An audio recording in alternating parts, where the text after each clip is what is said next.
You're listening to the Casual Swinger Podcast. As your hosts, we need to warn you that the material you're about to hear may be sexual or explicit in nature. This podcast is intended for an adult audience. Now, we don't expect you to act like adults. What's the fun in that? We're a married couple living in Florida with over 13 years of experience in the lifestyle, and we take almost nothing seriously.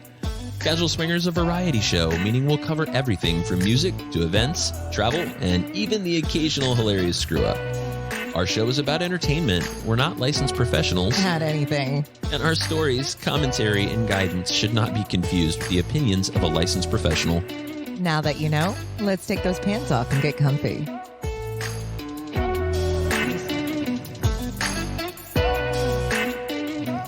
And thank you so much. This has been a long-awaited, long overdue welcome to another episode of Casual Swinger. Why did it just sound like you were trying to come there? I was trying to little come. bit. Did you not see what I was doing? I was rubbing fucking furiously. It was like a dramatic, overindulgent kind of come. All right. As a person that's seen thousands of your now. fake orgasms, I just want to say that dramatic. Oh, no, you take the cake. Thousands of fake orgasms? Because I don't know how to fake orgasm. I just don't believe you've ever awkwardly had a real staring one. into your eyes. There's no faking it. No? Mm. Especially not when that little puddle shows up down there. Oh, yeah, it's very good obvious. shit. Anyway, Hey, welcome moving everybody. on. Mickey here. And Mallory. And The Alabaster Scrotum. I did feel a Hello. pair of creepy eyes in the room. I do. There's Oh, like this dear fucking God. bald presence in the room. It's like this ghost of baldness past in the corner. All right, I can't tan. Get over it. You really can't. You're this Caucasian fucking like friend that just sits in the corner. The best part is, I am, how do you say, I have the Saint-Tropez tan compared to my daughter. She is like, literally, you can see her bones. It's She is disgusting. translucent. She's like Oh. that fish at the depths of the ocean where you Oh, can like see all of her. absolutely. But she's a beautiful human. She doesn't I have will say you make gorgeous children. she doesn't have the teeth of those kind of, the teeth of the fish down there. Yeah. It's- Are you it's- raising the roof over there? I'm trying to Hey, get the scrote to holla! talk louder. Stop using your Barry White voice and start talking not like Christian Bale. Let's get it on. All right, so let's- first things first. Yes. Let's get this out of the way, Mallory. Yeah, What do you got? we skipped an episode. We had PCAP. Life got in the way. So we keep saying we're going to do better. And then You know what? we're just human. That's a lot like my sex life before we became swingers. Wife got in the way. No. Boom, boom. The last one before me was awful swinger, so like that's on you. Right. Anyway, No? Wrong one. I My thought bad. it was a small don't do penis. it. Ha! Found it. I didn't hit the puke button. I'm not in trouble. All right. So anyway, yeah, life got in the way. We went to PCAP. That was cool. It was fucking amazing. Yeah, we're going to talk Don't about that in a underplay minute. that. Yeah. And then casual cocktail happened. And like It was just like a week and a half ago. Yeah. like a week and a half ago. But I'm just saying we had a lot of shit going on, which kind of necessitated us maybe just not getting an episode out on time. I Yeah, don't think anybody cares at this point. I appreciate anyone that sticks around for Whoa. I don't buy that. What? No? That people don't care? Are you kidding me? I think they do, but I think they give us a certain amount of forgiveness for it. They have to, otherwise they still wouldn't be listening. There's, still 3 people out there that give a shit. Yeah, but very true. But I know you guys have very robust travel schedules, but, everything I've seen, you guys are insanely popular. Oh, I love you. This is why you're my friend. This is why you get to come hang out with us. No, All right, stop. I don't. I'm also like, I love balls, and Alabaster Scrotum is here. He So- does look like a fucking ball sack. Look at him. There's like 2 eyeballs peering out of a scrotum, just staring over the microphone right now. It really is amazing. You know what? If my ball sack looked like my head, I'd be happy. Right now, it's like a fucking hacky sack. When I walk down the street, I got to kick it. Is that a Just cause of the environment or genetics? No, it's because I'm fucking old. Okay. Fair enough. I thought it's because you were in Florida and everything was just hanging low.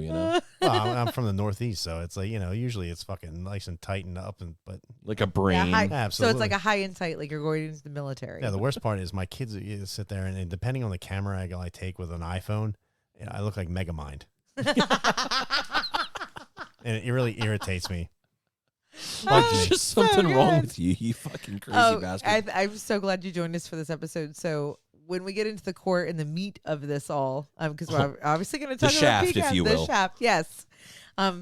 Affirmation. So like your contributions, given especially that little anecdote there. Oh, are the quantity gonna of be self-loathing in this room is just It's overwhelming. So this is going to be a epic. casual shit show, folks. Yeah.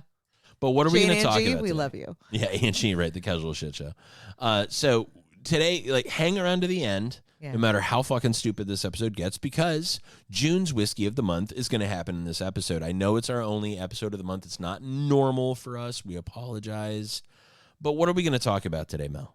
So we're going to talk about affirmation holistically, mostly in context of receiving affirmation, how important it is, but mostly how the majority of us take affirmation and kind of put up the shield and like deflect it. Like no one really knows how to take a fucking compliment, but affirmation is crucial to our beings.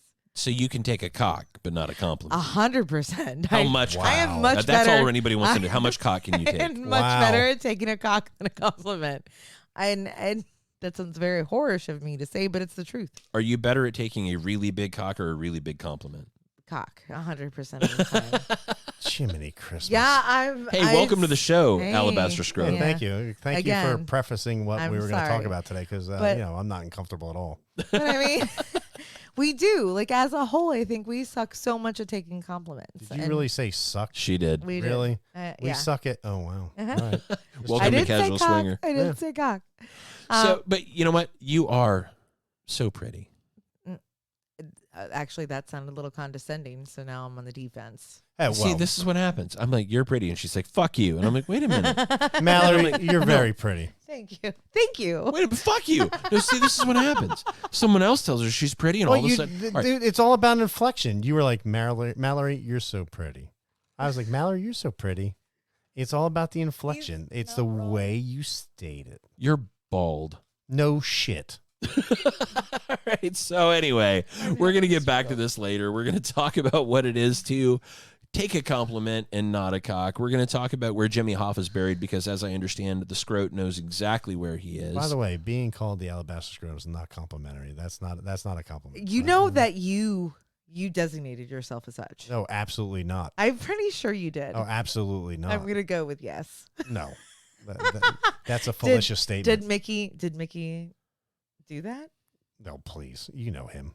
Yeah. Dude, you know how many names Yeah, geez. you do hold. There's a plethora of nicknames that you hold. Alabaster Scrotum, for this purpose and intention, it is my favorite. It's pretty much one of the it's definitely one of the funniest. But you guys inherently mean to each other, so you have like nicknames for him too. So That's true. and You like do, you son only of a boys bitch. get away with that shit. If girls treated each other the way the guys do, like that is inherent. Like I will hate you for the rest of my life and hold a grudge. Oh like, my I will god. never get over that. There was just a meme that went around that, the one it was two women talking. The one was like, "Oh, I feel so fat." And the other said, "Oh no, you look so pretty. Oh, you're so dynamic." And the other one was two men talking. The guy's like, "Oh yeah, dude, I feel fat." He's like, "Yeah, you fucking fat." Yeah, That's and exactly it. period, And you know what? And that's it. End of story. You guys don't even give a shit. No. Yeah. Yeah. Women. Oh, Get your big deal. fat You ass call off me my fat. couch. Fuck These off. springs have a weight You're limit. ugly. You were What's your taking- point? Yeah, if a girl said that, like you're taking off your Lee press on, someone's holding your hoops, you're taking your wheat, like Wait a minute. Whoa, You're whoa, fucking whoa, weird. whoa. How old are you? Like- Lee press-on nails and hoops? Yeah, Coming to you live from the trailer park. This is Mickey and Mallory talking. okay. Casual Well, I Swinger never live. lied about my upbringing. What the Ever, not fuck? once. But going back to affirmation. Going back. Yeah, to I don't know what button you hit, affirmation. but that's probably appropriate. It said, "Wow." So I think everyone, for the vast majority of us, suck at taking a compliment, and I think it's generally we're uncomfortable. So that maybe there's shame in having that affirmation to some degree, or whether or not we believe someone. So does it actually resonate? Do we believe someone when they're actually giving us an affirmation? Like, do we deserve it? Yeah. So we're going to get deep. We're going to talk about some of this stuff, because I do think that, if anything, and we're going to start to go down this direction, but if I learned anything at PCAP, it's that people, I think that the people that do spend time with us here on the show and let us into their head, they hear that we're real people that have very maybe indifferent opinions on the universe, and We tend to be a little out there about how we feel about all the bullshit that happens around us. And I think they like that. I think that's why they listen, because they know we are going to get to the good shit at some point, but we're going to have a fucking good time doing it. And I think that's what we're going to do here today. So let's talk. Like your sex life. Yeah, right. It takes me a while to get there, but it'll be good when I finally do. Oh, dear God. Kidding. Brown chicken, brown cow. All right, so let's talk about the casual cocktail event that just happened. I think this event was fucking awesome. I love all of you for coming, but I want to hear, Mallory, what was your take on taking all that cocktail? Oh my gosh, it was so much fun. I struggled, so I think I need a big screen so I can pay attention, because my ADD kicked in. I was trying to watch all the little tiny squares and acknowledge all of our new and old friends that were on there. I feel like everyone had a good time. I had a great time. I learned a lot. You told very embarrassing stories about me, which I'm totally fine with. Which the scrotum was there for. Yes. So we told a story that involved me sleepwalking into a closet, which happened to be Alabaster Scrotum's closet. And the first time I ever stayed at his house, and I'll just fast forward to the end where I thought I would never be invited back or like be able to look him in the eye.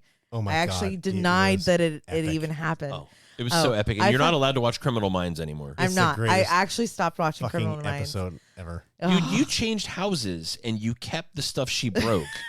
Oh, absolutely. I'm 100% certain I cost you thousands of dollars just by existing in that closet and fighting for my life. It was so worth it. Do you remember? So, dude, that's only the third worth it. person you've captured in that closet, too. We tried to. Yeah, and she's the only one to get out. Yeah, we tried to like paint the picture of like how this actually felt. And from my perspective, do you remember in the morning where we were talking about the event, and it occurred to me that this wasn't a dream, and I started laughing, crying. Like, I was laughing with everybody, but I also started crying at the same time. At the bottom of the stairs, you were still hungover. Like, I was at the hungover. You look like wet toilet. We were all still drunk because this was New Year's Eve that this happened. Yeah. And we were all laughing. You guys were laughing hysterically, and I was laughing, but I was also crying at the same time because I realized that it actually happened. I hadn't dreamt it. Oh, absolutely. Hey, yeah. The saving grace is you didn't piss in the closet. I did not. Honestly, guys, that's what I thought had happened. When I heard Mallory rummaging around this closet in the middle of the night, I thought, oh no, she's going to shit in the scrotum's closet. And so I like jumped up and I'm like, hello? And Mickey, is that you? And I'm like, yeah. You saved my life. Help me. I've been trapped and I don't know where I am. I've been kidnapped and I don't know where I am. I was like, I think you're in a closet. Get me out of here. It was the best shit ever. Never mind that, like, 5 steps to the left was the actual bathroom. The actual bathroom. The actual. Yeah. I'm so glad she didn't shit in your closet, Scrotum. I really didn't have to poop. Oh, you and me both. Because I'll tell you what, I've had friends that have slept over at... Did they shit in your closet? No, not at my house. But oh, good. So when we were much younger... what kind of fucking friends do you have? No wonder you're friends with me. I know, they're all depraved, but this is actually kind of funny. So they had just gotten married, and we went to my buddy Steve's house. And, you know, when you're young, you first have kids, you know, it's like, oh, you know, who fucking cares? We're going to get drunk, and we're going to have kegs, and we're going to play beer pong, and we're blah, blah, blah. It's like denial. So everybody kind of passes out and stays over. Well, you know, I got to, fuck, they're not going to listen. Mark and Colleen stayed over. And the honorary swingers of this episode. So they're passed out in the living room. So this is kind of one of these colonials in, we'll say, one of the New England states. So it was very common design. Like the whole back wall was like fireplace, and then one of the part of the fireplace was the kind of where you put the wood. Oh, and I know where to put the wood. Yeah. Oh, so Jesus Christ. Come here, Mallory. So you weren't putting the wood there after this. So my buddy Mark wakes up, and he's like kind of groggy, and looks over, and he's like, where the fuck is Colleen? And he fucking scans the room, and all of a sudden he looks toward the fireplace, and here he sees his wife stumbling toward the fireplace, drops trowel where the wood normally would be, and just starts unleashing this torrent of urine. Oh, no. He's like, what the fuck are you doing? And she's like, what? Needless to say, he decided to like pack shit up, and like an hour later, they were out the fucking door. So they ran away? Oh, absolutely. So the best part is, you know, it was my buddy Steve's house, so we all knew who was sleeping where. So the next day, he's like, what the fuck just happened here? We all walk down, like, there's this big old puddle of fucking yellow, just fluid, sitting at the bottom of where the wood, the wood pile. Soaking into the wood. Oh, absolutely. And we're like, start counting people. He stayed here. He stayed here. It's like, people peed in the floor. Yeah, well, I would rather these people own a child than what daycare by happened to now, us. by the way. What happened? They own a daycare center by now. But just let that you know, sounds it's about like, right. So now, effectively, they're And their reliving that children moment on the regular their children are basis. now of age, so it's like, paybacks are going to be a bitch. All right, so that minor sidebar was brought to you by the Casual Alabaster Scrotum Oh, and the casual cocktail? and the Casual Cocktail. So nobody pissed in the floor during the Casual Cocktail. Not What we that we did, have. just so you guys know, we had an event. We had a Zoom event where we had folks kind of just come hang out with us. We sent them boxes with enough materials to make Did drinks. you just say coming out with fucking Gay Pride Month? And boxes? Yeah. Yeah. It is June. It's Dude, Gay Pride thank Month. you Everyone for comes out. noticing. And by the Yeah. way, bisexual pride is still pride. Yes. Yeah, love is love, whatever. Love is love. Mallory is bi-furious, as we Yes. know. She hates both sexes? No, I'm so bisexual. It's like a furious undertaking. Like, Oh, interesting. yeah. I tell you, I used to think that I consume vagina with veracity until I saw her bury her face in it like it was a snorkel and she was 30 feet underwater. Yeah. It was the Last Supper every time. No, Gasping for her last breath? gasping, desperately. Happily will go that way. Desperate Horror Wives right here on Casual Swinger. But we had all these folks come out and hang out with us. We made 3 drinks with our bar median Amadeus. We had 34 couples join us, only 2 of which had their boxes destroyed courtesy of UPS. Yeah, thanks. Whoa. Thank you, shipping Define circumstances. boxes. Oh, yeah. Boxes, oh goodies. Yeah. Oh. Well, that still doesn't clarify, but whatever. Yeah, we still owe a couple of those people something that came in those boxes that only the PCAP. Really, attendees- dude? Really?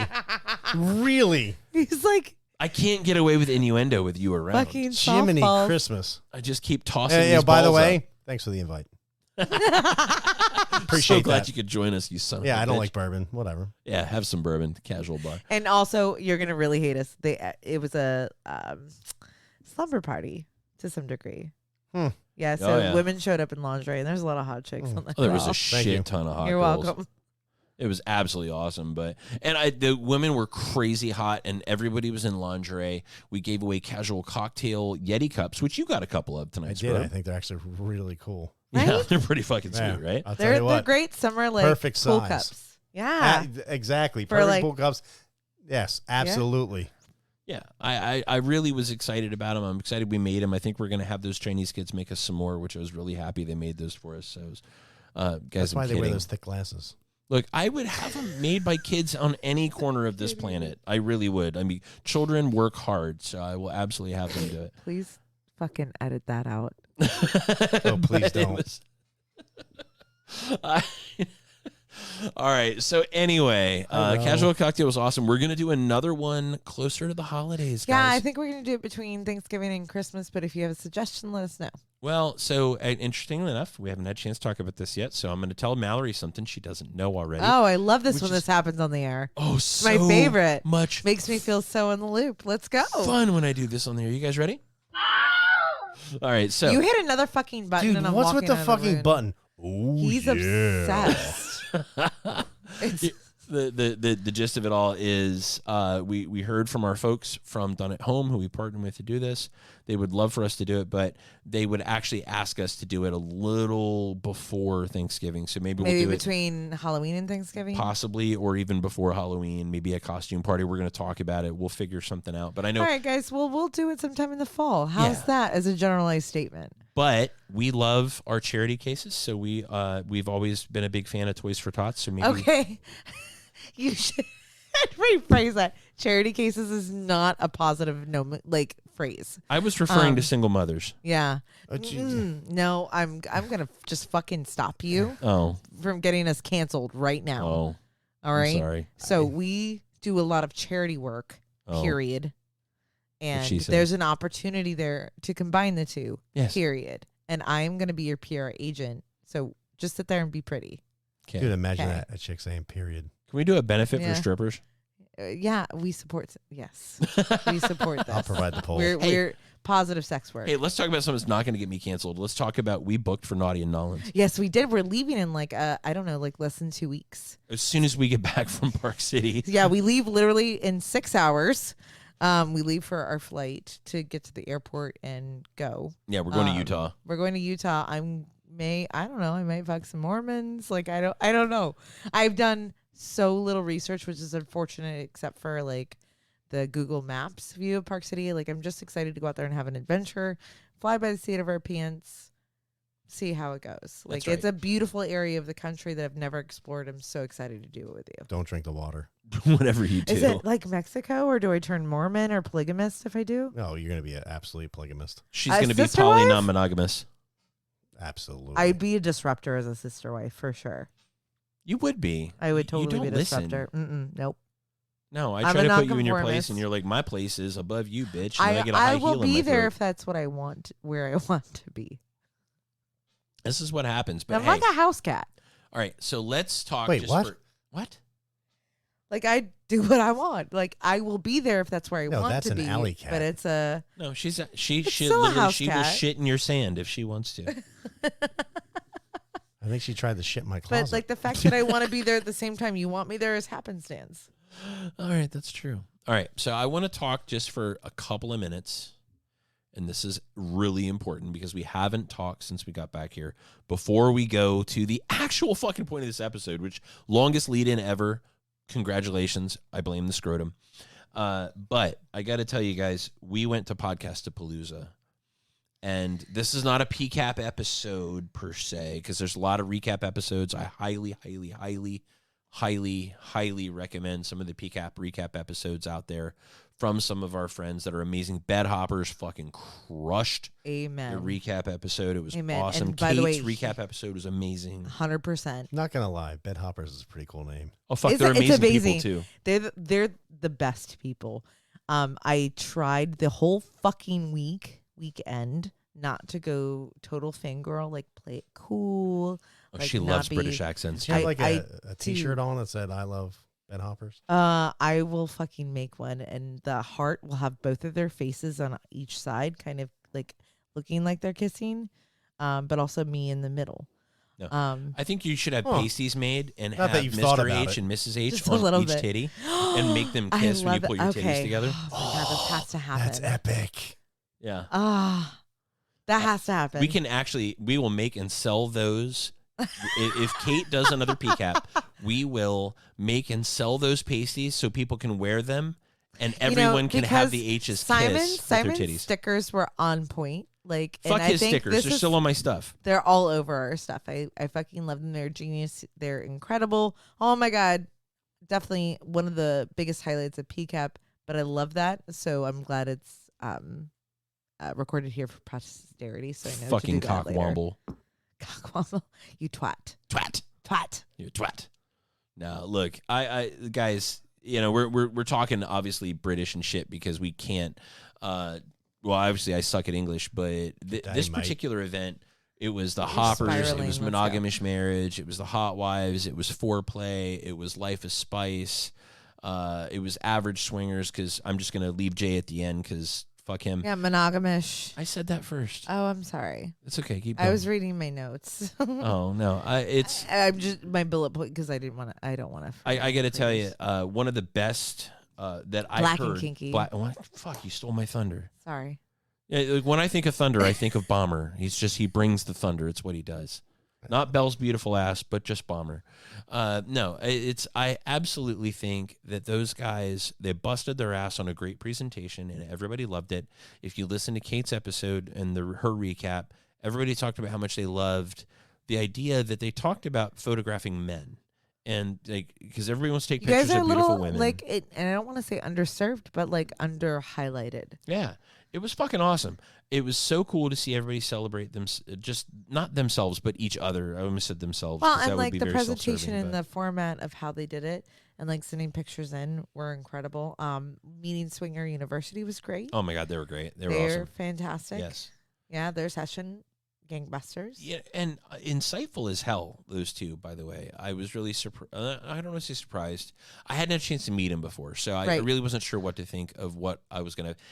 I love the scout mentality when you get an opportunity to meet someone you don't know, you have no preconceived like notions of Yeah. who they are, and like every vibe we got in that environment, foreplay, Life is Spice, Swinger University, people we've never interacted before, positive all around. 100%. And that's kind of, I mean, I know we have a lot of other stuff that we kind of made notes about, like Mrs. Burns' birthday. Oh my gosh, and, it's incredible. Mark and Rebecca's honeymoon. Ugh. And there were so many things that were such a big deal. And I was, Oh my gosh, we're gonna whiskey tasting. we're gonna forget so much here, but the There's a entire ton. event in and of itself was absolutely incredible and hands down. And this is no bullshit. I'm not blowing smoke up anybody's ass.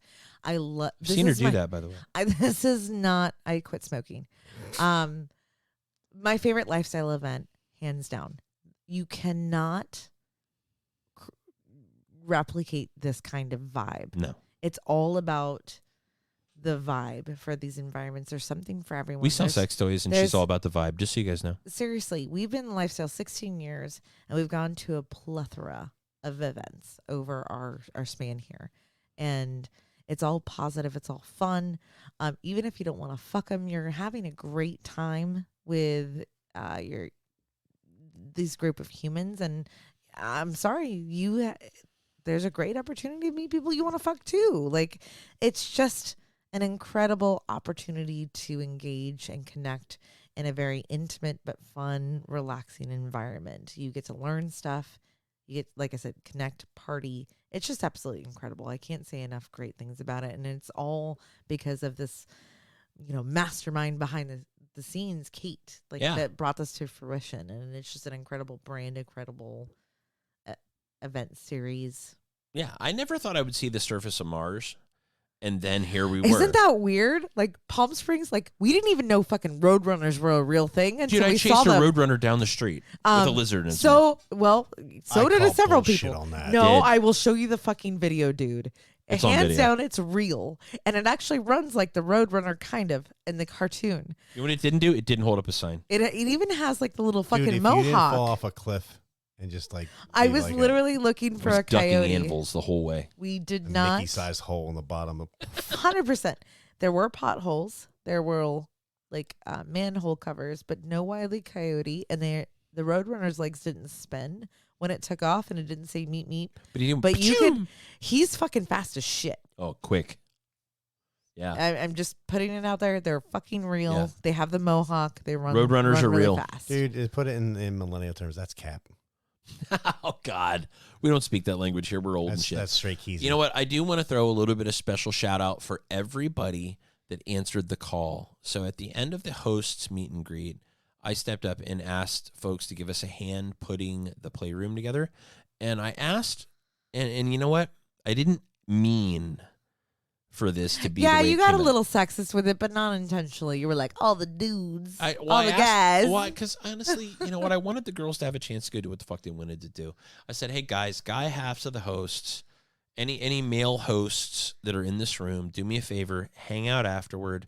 I need some help putting the playroom together. And I got to tell you, Every female counterpart showed up, by the way, and every I was like, guy that showed fucking up, his girl sisterhood showed up. right and we there. had 20 fucking people putting the playrooms together for PCAP.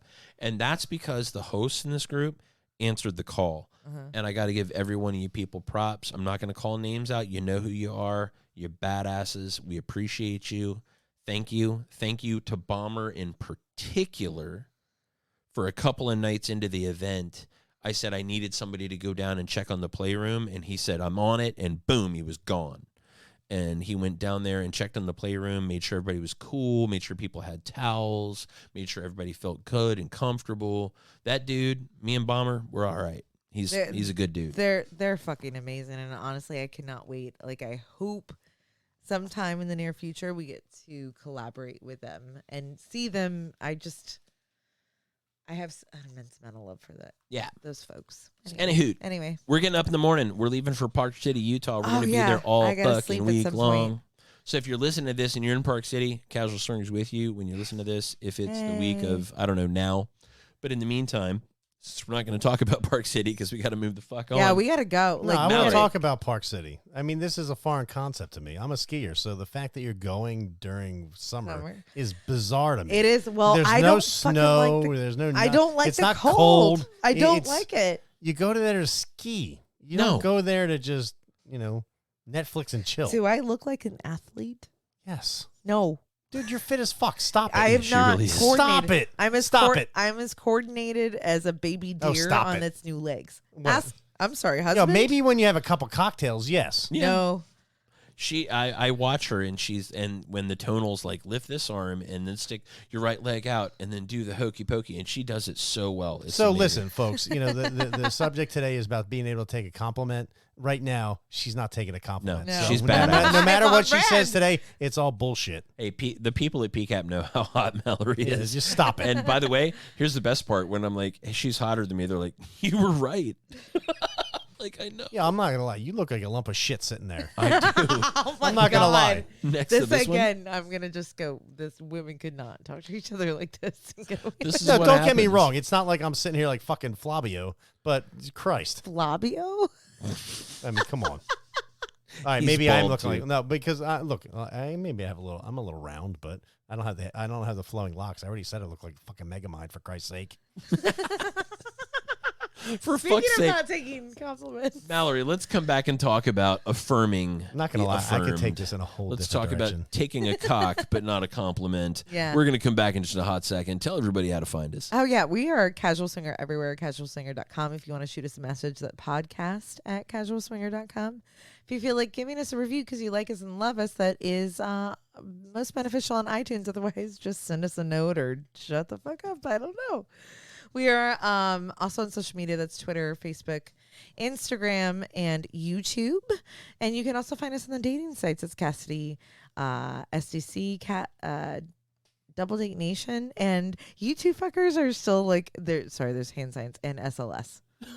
There's like a What? whole nonverbal language happening in the background here. There is. Fucked up my- The scrotum can my- see our whiteboard, so he Yeah, sees a that- bunch of the ideas for episodes on our board, and he's like, "What the fuck?" Yeah. All right, so if I he wanna says what the talk on fuck, some it's of gonna them. be good. I'm sure you want the farm explained, and I'll go there in a second. No, I hadn't. Oh, I didn't. Oh, I didn't. Yeah, see, you I didn't see Old the McDonald's farm. yet. Oh, see, the scrotum's into the bad episode. All right, we'll be back in a hot second, folks. This casual shit show's not over. Hang out to hear a little bit more about affirmation and why it is that Mallory can take such a cock, but not a compliment. And by the way, we stole that from the Bed Hoppers. I'm going to call that shit out right now. She has a t-shirt. Yes. She does. We'll be back. You've been listening to Casual Swinging.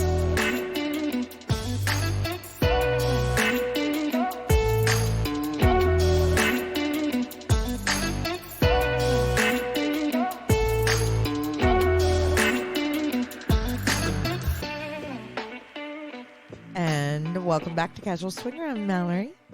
Are you sure? Mhm. You positive? Yes. Okay. I can't see you. I took my glasses off. Yes.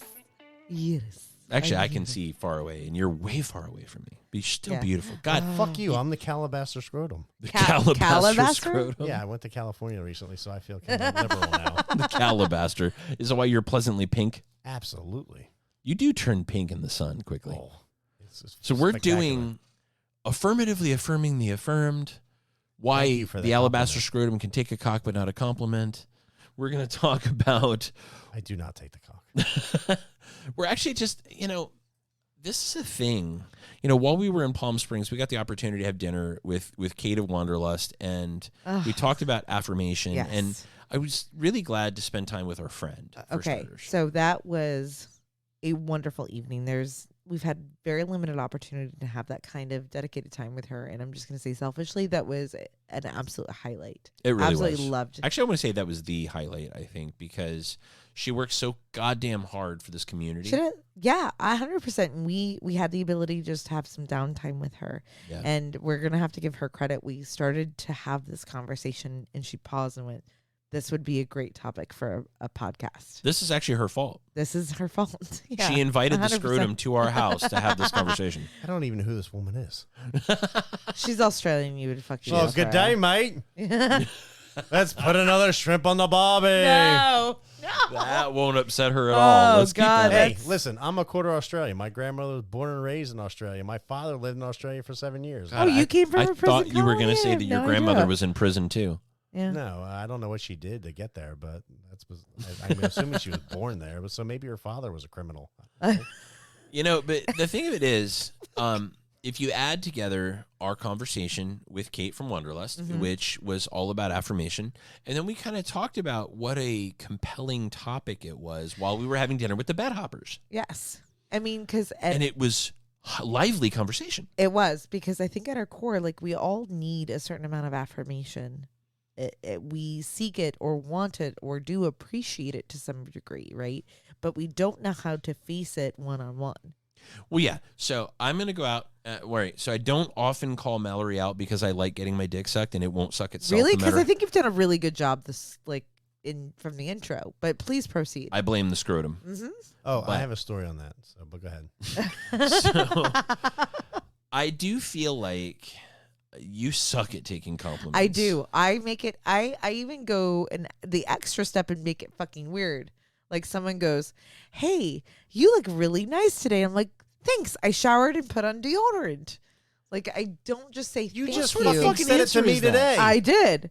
Like, that's my default. Like, I fucking make it weird. Like, I go, "Oh wow!" Like someone's trying to put me on a pedestal. Yeah, I'm like, oh great, And you're I'm a fucking dirtball. Yeah, Awesome. yeah. So like normally I'm a scrub. Like Okay, in so- my day-to-day Oh, life. thank you so much. I pooped today. That must be why. Hey, that's why they make those T-shirts. Yeah. Yeah. Like, oh, and look at Or the like a- radiance that I've exuded now that I've extruded this corn from my body. Yeah. You don't eat corn. No, No, I I don't don't corn. actually. Corn's Actually, awesome. I do like corn on the cob. Yeah, Yeah. it's like Christmas Not gonna lights lie. for poo. Yeah. It's a what? Christmas lights for poo. We're never Yeah, getting late again. fecophiliacs Please stop. unite. I had a no, never mind. That's another Oh story. my God, no. All right, but no, seriously. So, like, when you meet people, and I think they really do compliment you generally and genuinely, not generally, but genuinely.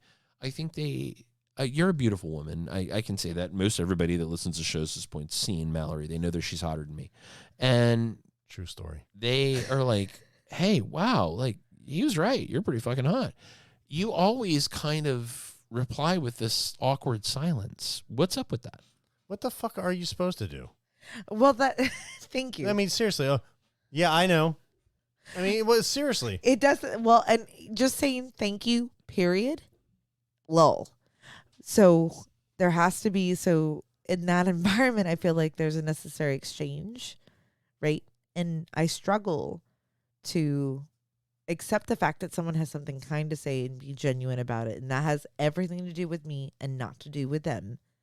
I do take them at face value. I don't know how to receive it and believe it, and that is totally a me thing, but also responding in kind, appreciating and accepting that, and then also reciprocating. Even though I feel it and think it in my mind, I have trouble being that vulnerable to say, this is how I feel about you, and hand it off. So I usually just fucking make it weird or just silent, and like I could actually hear my eyelids blinking together like tink tink, because it's such a visceral and like that moment of accepting the compliment and then the lull after it. It feels like eons pass before the awkward silence is broken, and it's never by me 100% of the time, if that's the way it goes. Consider somebody that you feel is unattractive is giving you this compliment. Okay. So I'm going to play the part of the unattractive person. So her Okay. husband. So, hi, my name's Mickey. McKay. McKay. I'm the Hey, Canadian look, we're version. going off in different accents. I tried to, I don't know what that was. That was Oh my like God, this is a English, shit show. Australian, maybe a little Swedish. I don't know. Whatever. So I'm McKay. Okay. So Okay, Mickey. Mallory, you look terrific tonight. Thanks. So You never say that. You go, have two whatever. Awkward options. pause, So the though. simple fact of the matter is the person that takes the compliment has to sit there at that particular point and analyze that entire statement. So the first part is like, all right, what are they trying to do with that statement? Are they really just being complimentary? And Thank just kinda you. like, Thank or you. B, is this Also- guy, is this guy trying to get in my pants? Or C, Is you there know, an all right, ulterior once motive? once I take Thank this you. compliment, How do I respond? It's like, okay, if the guy or the person is good looking or attractive and I have something to compliment them back on, okay, I can do that. But however, if, the guy's a lumpy piece of shit that looks like Megamind, and do I just say thanks and move the fuck on? So the simple fact of the matter is, and not only that, then take that and consider our own personal image of what we feel. So the simple fact of the matter is, look, I'm not going to lie. I'm a pretty sexy motherfucker, but when I look in the mirror, look, I point out all my fucking flaws. I'm like, yeah, do I So have does hair? the sun. Well, yeah, well, whatever. Shut up. I'm talking. Don't interrupt my flow. Keep going. So the simple fact of the matter is, look, everybody looks in the mirror and goes, you know what? Oh, I don't like this about me. I don't like this about me, but whatever. Most people don't see that shit. Most people don't see it. However, that's a key point that you just made. It is. It's absolutely a key point. So the simple fact of the matter is, when somebody compliments us, and I have a lot of, dude, I can talk about this for fucking ever. So, and it's not about looks. What else do we have to do? By all means. Dude, you got bourbon. I got fucking gums. We're going to flap all night. The simple fact of the matter is, there's 1,000 different ways to respond. So the compliment is tough. Look, I can't take a compliment well. I really can't. I don't know that I have a prime example of this is the best way to take a compliment. I think this is something we all struggle with. And also, you made actually a really good point there. Oh, you're shocked? No. I did say actually. Alabaster Scrotum made a fucking point. Oh, wait, and I got in trouble for saying something about Chinese kids. Yeah, I know. He just made fun of every slow person in America. I think one of the worst things we say is, Dude, actually, don't even get me started about dinner. I hate the segue of going, actually, you're right. Or actually, you said something because it says, I discounted the fact that you could potentially have something to contribute to the conversation. That's not what I meant. Now you're saying I can't contribute. What the fuck is going on here? I know. You shit in my closet. I did not shit in your closet. We do struggle because I think you and I are kin in this. I will go down home like, is there an ulterior motive? Is there something they're expecting from this conversation? And I haven't clued myself into, and you're going to shit your pants if you keep laughing like that. It's not healthy for your sphincter. You'll give yourself still having hemorrhoids. trouble. I'm over fucking, dude, I'm solid, bro. I travel for a living. I can shit diamonds if need be. Whatever. I know you pooped on an airplane. I was there. I Oh, think dude, you have what no idea. my question is, as a whole, do we feel shamed to actually believe? You two, I can't even right now. You make it so hard to focus. All right, are we good? Because Continue, this we're is fine. a question for the group. Inherently, do we believe as a society it's disrespectful to take the compliment for face value because that makes us narcissists? Absolutely. Because we're that's Absolutely. I think there's an yeah. expectation to remain demure. yeah There's an expectation humble. to remain humble. Yeah. About being celebrated for something that... All right, I'm not saying it's obvious, and I breathed in your guys' ear on Because purpose, and I affirmation didn't do doesn't that. have to be a physicality. Like, oh, you're beautiful. It's, you did a great job. Or I appreciated your contributions. Or affirmation comes in so many different forms. So You know, one of that's the hardest things is to accept that I owe you nothing for kindness. Yeah. And so when we talk about accepting a compliment, let's just kind of, so one of the things you guys don't know about me is I sold Kirby vacuum cleaners door to door. I knew that about you. You Which do. It's You know actually that. And just, you both know did that. not know that. You didn't know yeah, he did. I did. I sold Kirby vacuum cleaners door to door when I got out of high school while I was selling cars and trying to figure out what the fuck I was going to do with my life before I went to college. And I got spit in my face and I got treated like shit and all these things until I started showing up at doors with one of my tricks of the trade, which you have seen before, which is I carry these bite-sized Snickers with me in my backpack. And what I will do is when I walk up to somebody that I want something from, I'll give them a Snickers. And I'll be like, you know what? You look like you're having a rough day. I want to give you something. And I give it to him. And when I hand it to him, inherently, there's this thing that happens in a person when you give them something. I would look at you very skeptically. And, Well, of course and they I would the assume But here's the like, problem. it's laced with The something. skepticism comes from, I owe you something now because you gave me something. Well, no, That's you what just don't happens. take fucking candy. They teach you that in kindergarten. No. My van says free candy. It's fine. But my point is that when you give someone something of your own volition, of free will, it creates a gratitude that you can't figure out how to rationalize. You can't. It's figure out- reciprocity which by is why proxy. they show up with Yes. fucking paper towels, and they hand you a roll of paper towels through the door and go, here. And now you're holding their paper towels, and now you owe them the courtesy. No, you fucking spike that shit like you're playing volleyball. Well, of course you inside the do, door. because you're an asshole. But like people do that. They House cat. But this is why the canvassing crews who are selling you window washing or Kirby vacuum cleaners or anything else hand you something, because human nature says that if I give you something, you owe me something. And this is why we have a problem accepting a compliment, because human nature says, you gave me something, now I owe you something, and I don't know what to say. You know, I don't feel that way about orgasms. Yeah, you know what? I won't argue with that fact, except for the fact if you come with that shit in the Northeast, You guys are get brutal. the fuck out of my face. Yeah. You try to hand me something, get the fuck away from me. Seriously, what the fuck are you doing? Get away from me. What are you, fucking diseased? Get away. No. All right, you know what, Scrotum? So I feel like when we travel, I know, like, we've been traveling for a long time together. You and I have known each other forever. And I don't pull that shit in the Northeast. I don't. What shit? Well, I don't do the whole, like, I'm going to give you something to get something, because I think maybe in certain parts of the country, people are a little more skeptical. They may take you outside. And beat No, for you that. don't, but... All right, can you continue your thought?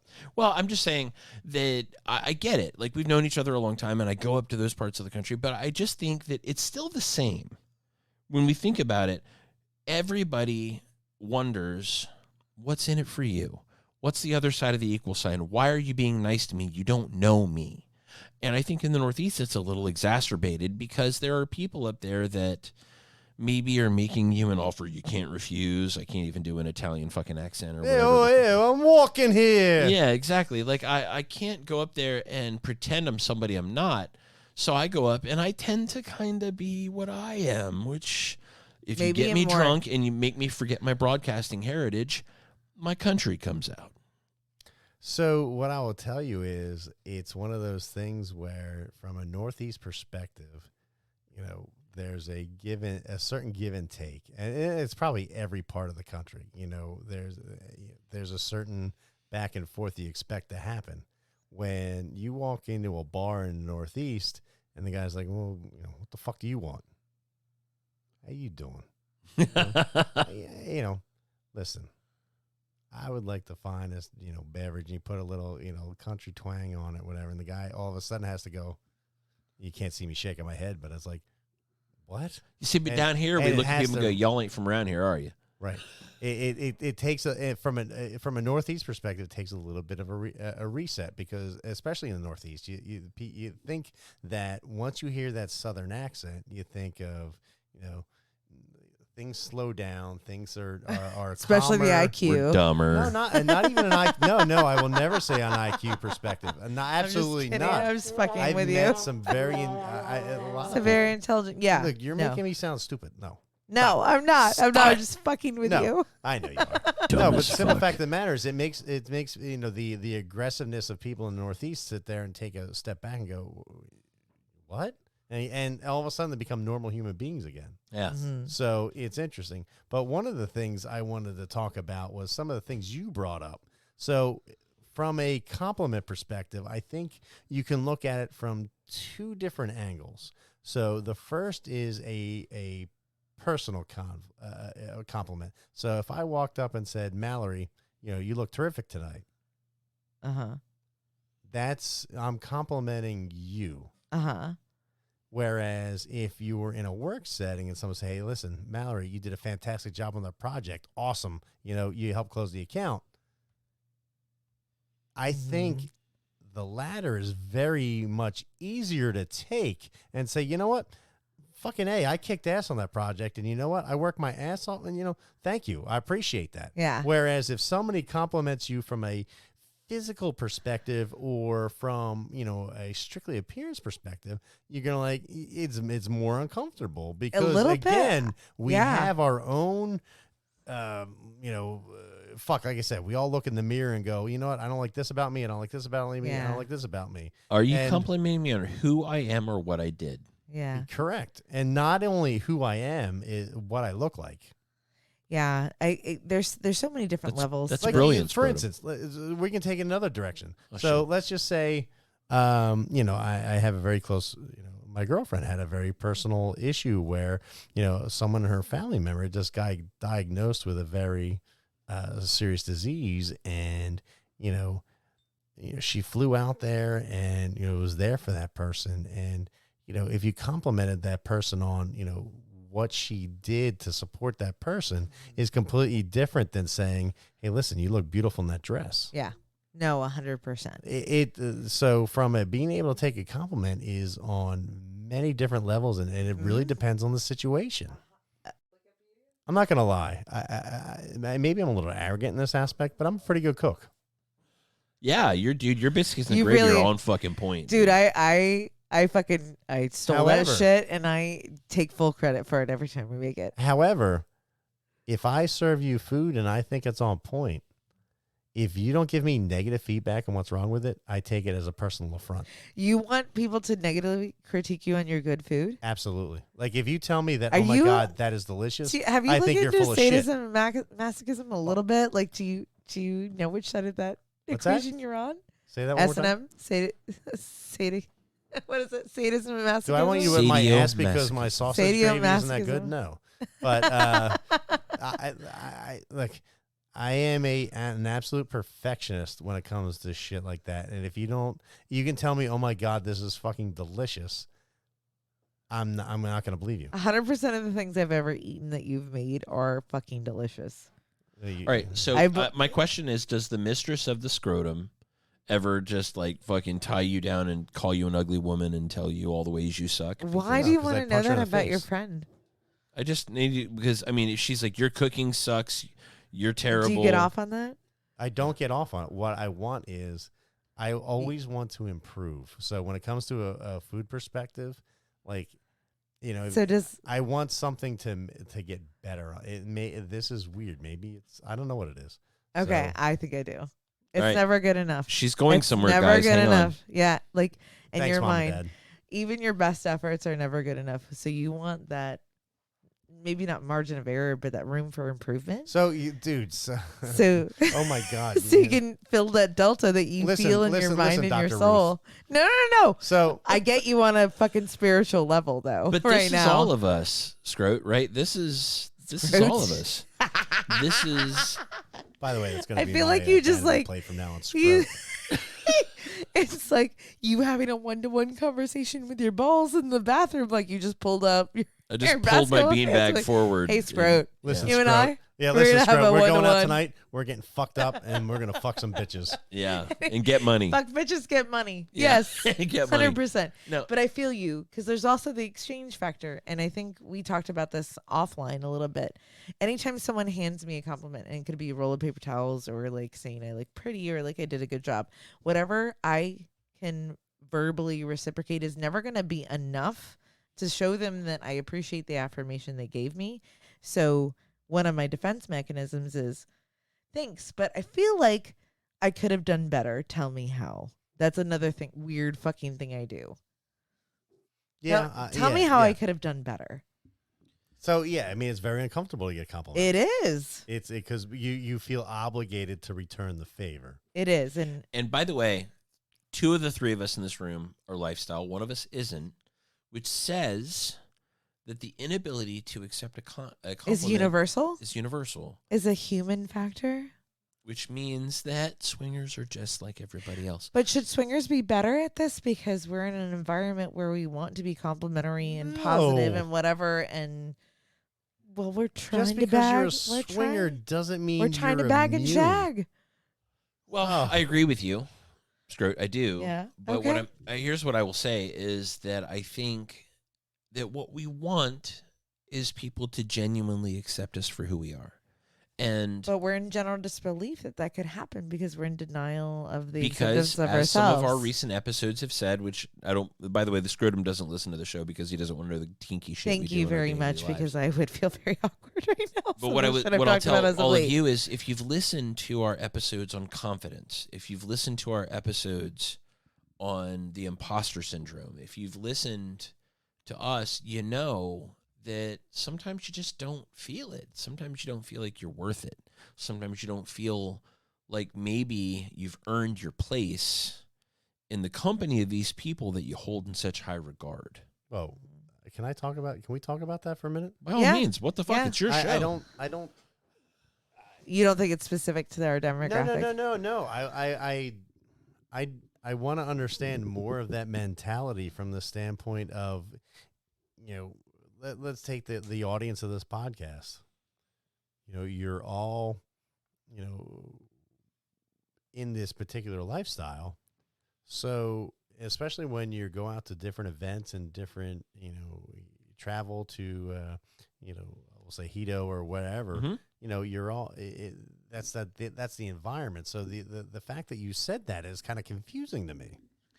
Well, I think it's confusing because I think when from the outside looking in, there's this glorious acceptance that occurs that this is who I am, and I give and I take based on this is who I am.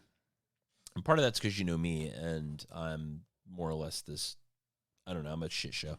But the gist of it is, I don't know that we all do that. I think that we go and we put out whatever the best version of who we are, we believe that to be. And we hope it's good enough. But I don't know that we believe that it is. You put on your best theme night outfit, and you put on your best whatever it is. It doesn't matter the theme night, whatever it is. You put your best version of yourself out there, and you hope that it's good enough. And when someone comes up to you and says, "Damn, that was," you don't want to believe it because you will always. And we've talked about this before, and again, because I said you haven't listened, I'm going to repeat. I think that's unfair to the person that's giving you the compliment. It's unfair to the person giving you the compliment. Should always believe him. I think that's where the shock and awe that's value comes in. irrespective of lifestyle. Well, yeah, A that's little not. bit. That's exactly it. We are a subset of everyone else. Yeah, I mean, that happens holy crap. I mean, I have that same situation every time I go out with my girlfriend. 100%. She dresses 1,000 times better than me. I look like a lump of shit, and I go, no matter what I do, short of putting on a fucking tuxedo, I feel like a lump I'm of shit. so excited that you started calling Steve your girlfriend. I know that's been a long journey for him. Oh my God, you guys. Her name is Stefana. I'm sorry. Oh my God, you guys are at a cumulative shit show. And just for the record, I'm the big spoon. I can't even with you guys. No, I think you're spot on, though. It's all of us. It doesn't matter who it is, whether it's a new jacket for you and I, or just something that makes us feel good enough for the people that we hold in high regard. And our friends in the lifestyle, we hold in very high regard. Yeah, but the confluence of or the comparison between male and female counterparts, no offense, but you guys are welcome to my makeup drawer and my hair rollers and all of the things and the machinations we go through fucking to make us rollers. look. Really? Fucking hair rollers? Oh, look at me. Just fucking look at me. You haven't had hair since 82, Scrotum. Oh, I'm going to curl my ass hair. Honey, I don't know what happens below the belt. I'm just saying, you guys are welcome to go through the fucking bullshit that we do to feel good about ourselves, which is never enough. Let's be honest. It's all society. Blah, yeah. Blah. But even I actually get more compliments when I'm underdone than overdone. All right, well, take a hint. Yeah. Well, seriously. You know what though? Yeah. Fuck you, but thank you. You know, Mallory, you really get. I mean, obviously, I compliment you every chance I get. I tell everybody you're hotter You than do. I'm me, like, oh, you have to say that you're married to me. You know, and that's not bullshit because You're I've still a actually seen blowjob. it, and I've known you for a long time, and I've noticed the pussification of the fucking Mickey. And it's, Ouch! Ouch! No, it's a compliment to you. Yeah. Yeah. It's a compliment to you. Yeah. You're not going to take it, apparently, based Yeah, on today's no. episode. No, you 'cause I tamed don't the wanna- wild stallion, and now I just stand around and just. As long as it's not an beg for oats. emasculation of you as a person, like, I No, think we he's got still a a good. dude. I think we have a good thing. I think We do. we're very yin and yang. So, what is it about our own individual self-images? Mm-hmm. And I would like each of us to say something about this. What's Gonna get wrong dark. with our self-image? And I have a thought on this, but I'm not going to say it first. I want You want to go last, I don't want to you? go last. You fucker. Of course you do. But what's wrong with our self-image that when someone compliments us, we don't believe them. We don't feel like we're worth it. What is fucked up? Because I know you have good parents, and I'm pointing at the scrotum right now. And I know that Mallory and I come from our own Look at individual mine. shit shows. My parents are I good. say, what scrotum? Yeah, well, Mallory's parents are good. They're just twisted. And my parents are a fucking disaster, but and we come from very disparate backgrounds in this room right now. But I still think that our self-image has been fairly well formed. I mean, we could actually tangent into bullying and all these other things that have made us into who we are. But I think we're fairly well-adjusted humans, despite America being what it is. Mm-hmm. Why can't we believe that we deserve what's being said? Mallory, you go first. Why? Oh. What the fuck is wrong Ladies with first. Yeah. So, I think that's projection of my own self-image. I mean, I'm not gonna lie. I inherently will always walk through life with my subset of insecurities, and I've decided I'll never get over them. I'll get through them. They'll always live there in my mind's eye. It's not something I can necessarily conquer. They've been there forever. Can I ask you where those insecurities came from? Oh, we need a lot longer than well, like I mean, the that's next 5 the minutes. root of why people can't take a compliment, right? I think it started with the socioeconomical disparity of where I was as a child, and I became aware of it, that I was less than some of the other kids. Like there was a hierarchy there. And I was a larger child growing up. Like, I loved dance my entire life, but I was always the round, fat kid in the back because I was also tall. And I'm not tall now, but I was very tall at the time.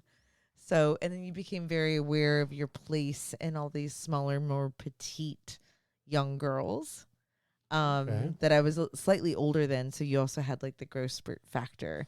But like it put like that, I think that in dance, like dance in general will give you body dysmorphia. Absolutely. Like to the nth degree. So I think that's kind of like where the roots developed. And I mean, we could get into it, and because I've talked about this ad nauseum throughout my lifetime, but like I think that's kind of where it developed. So when I look at myself, I think I see that version of me, that adolescent inserted into the adult version of me. So who I see in the mirror is not who you guys see today. Wait a minute. You just said something extremely important. What? Who I see in the mirror Is not who anyone else sees, period. Why? I don't know. We've talked about Do you that. not? Is that do you take 'Cause that I don't picture and post it on believe- Instagram? I am starting to. In the mirror when you're brushing your teeth and your hair looks like Mufasa. No, I won't I don't even want you to look at me. All right. But so you do, and you still love what me, so I version do believe you put out in the world? I put out the best version I possibly can. Awesome news. Now I know the scrotum Yeah. can't do that because he's bald and he's not attractive, but Oh, dude, that's not true. But I also like the unfiltered makeup, like at the beach fucking sweating, like hair Yeah. up in a fucking ponytail. If I'm living my best life right then, I don't mind sharing that. That's It what doesn't I have love to be about a you. Because, by physicality the way, thing. some of the sexiest pictures I have of you are that girl right there. Yeah. Those are not the ones I go back and look at. Yeah, well, you know, you're not the Or one spanking it. revisit. That's me. Fair enough. But like I don't mind being my real self even if I don't approve of her necessarily. All right. Anyway, I digress. Screw it. What about you? There's a lot about what she said that is interesting. So What about you though? We're not talking about me now. I fucking take a compliment like a champ. Yeah. Thanks. I love me too. You know, when That last one you got back in 79. In 1980, get it right. So the funny thing I is, wasn't even born you yet. from a male perspective, you know, anytime you get a compliment, like for me, anytime I get a compliment, the first thing that pops into my head is, you know, a chiseled Christian Bale plowing that one chick in American Psycho. Oh, and yeah. with that fucking blank stare, like, you know, like, fuck yeah, fucking, you can't see him.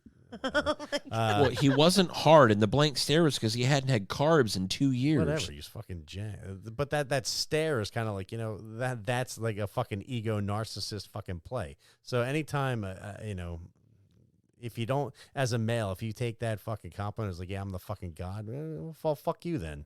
You know, good for you. Yeah. I grew up as a fucking very skinny kid. Now, you know, I graduated high school weighing 135 fucking pounds at 6 foot. Wow. Damn. Yeah, You're you could play a fucking wavy. xylophone on my chest. It was they fucking rib bones were that exposed. But anyway, the simple fact of the matter is, you know, even today at 52 years old, I still feel like a skinny kid. So if I put any weight on, I think I'm a big fat fuck. Like right now, I'm walking 203, and I think I'm fucking ginormous. You look know, great though. Yeah, but you know what? You think I look great. I think I have a fucking gut, and I have love handles and all this other shit. So there's a mind fuck based on how you grew up, what your body looks like. You know, when I was in high school, I knew I was a skinny kid. So it's one of those things where you sit there I and almost feel bad you for go you. from one extreme to the next. Yeah. Don't get me wrong. Back in the, you know, we'll 'Cause- say 2013, I was doing CrossFit.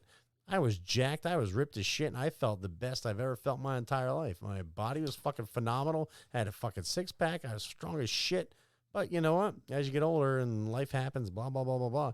So, you know, you go from extremes. You know, when I was younger, you were super skinny. When I was, you know, in my mid-40s, I was in the greatest shape of my life. And now I'm, you know, I'm not thrilled with what I am, but, you know, I'm also accepting of what I am. But were you confident when you felt at your best? Absolutely, I was confident. You were? You were a little bit of a without a narcissist? doubt.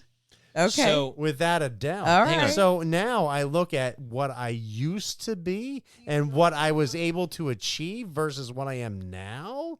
I'm like, but did you feel like a narcissist, and could you take a compliment then? that's the question. Yeah. you know what? That's a fantastic question. And I'm going to have to sit there and yes, I think I was able to take the compliment. Okay. I- Because you believed I it. was able to take it because you know you believed what? it. I knew how hard I worked to get to what I got to and You what were I like achieved. celebrating it. But however, I wasn't arrogant about it. That's, I think, the line. Because, like, you're allowed to celebrate that. Yes, I fucking worked hard. Look. Yes, I approve of myself, too. So thank you. I appreciate the fact that you fucking noticed that I've worked my ass off.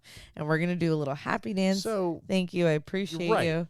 However, did I also maybe pontificate a little bit once I got Ooh, that good compliment? word. That's like $5.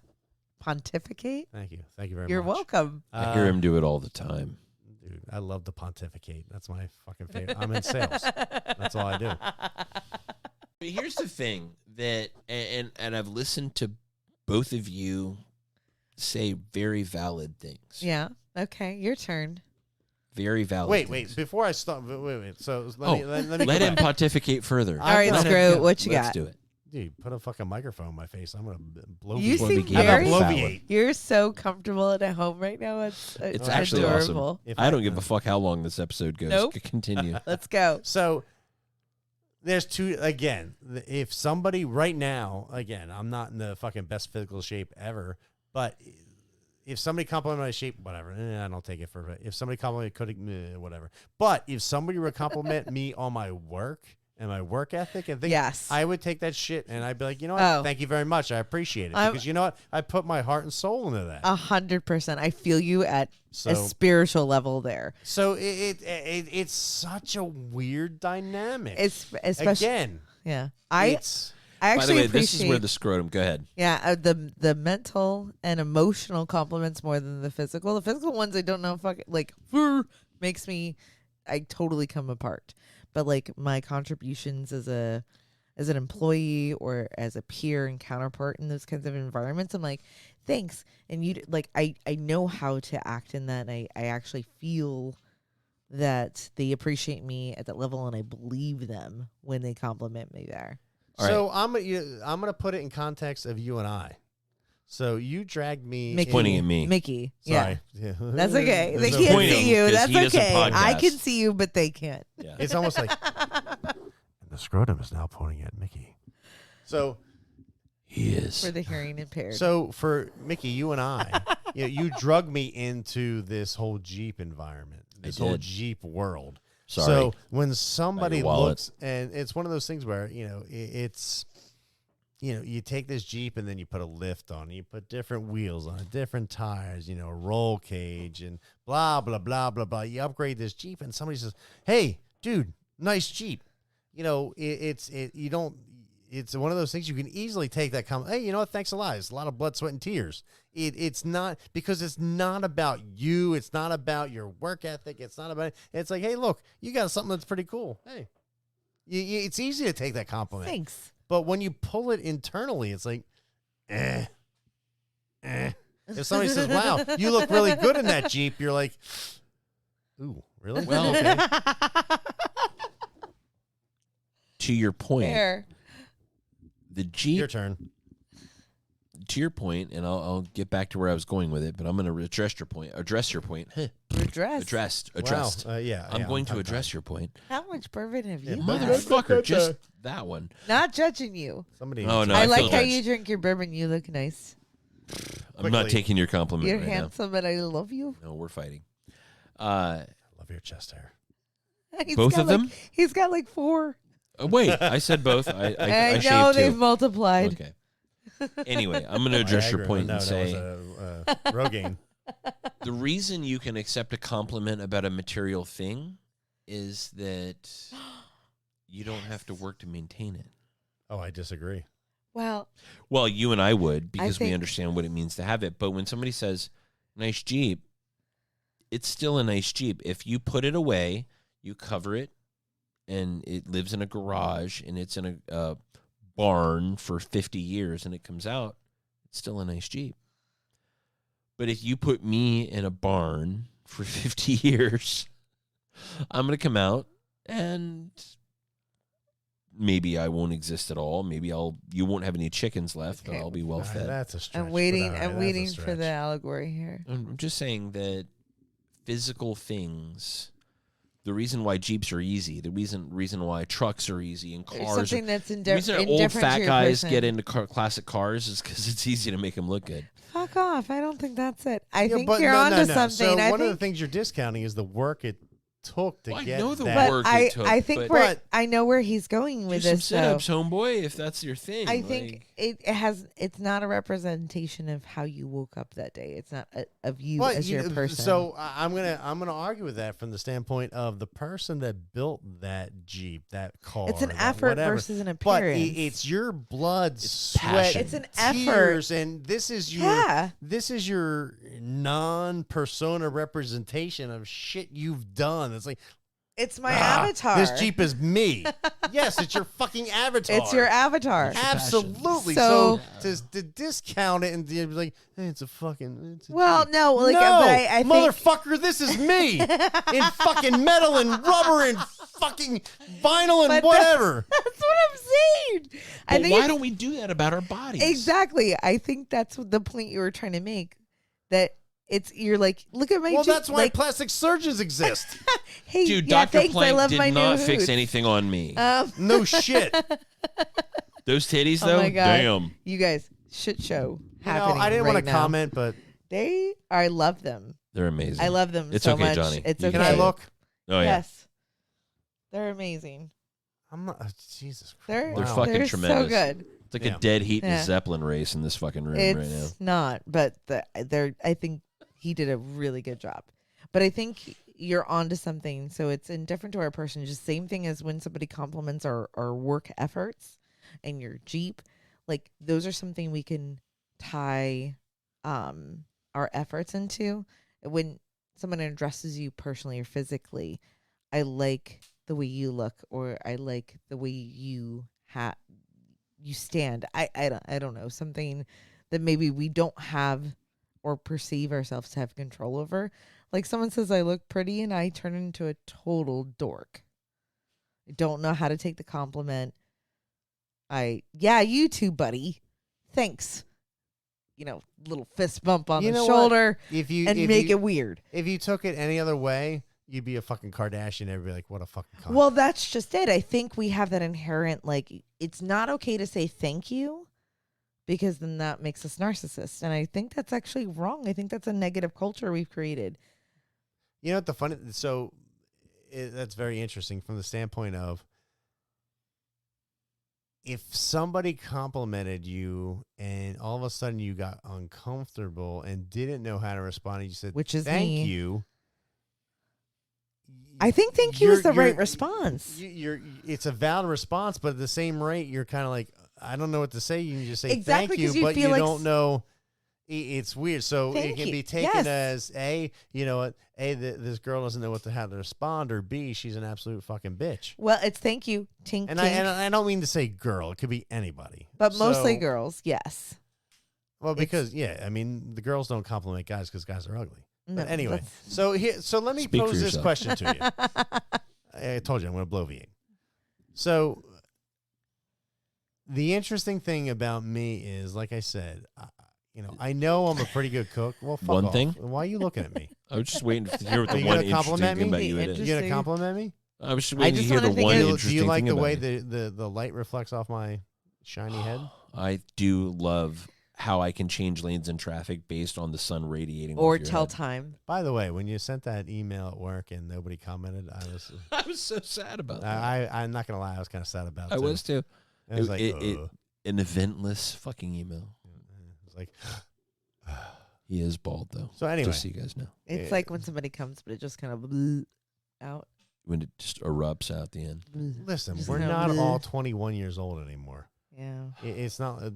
I fling the yogurt with days the of best of 7 them. ropes for some of us are long gone. Yeah.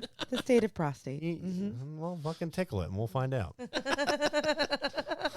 Whatever. Coochie coo.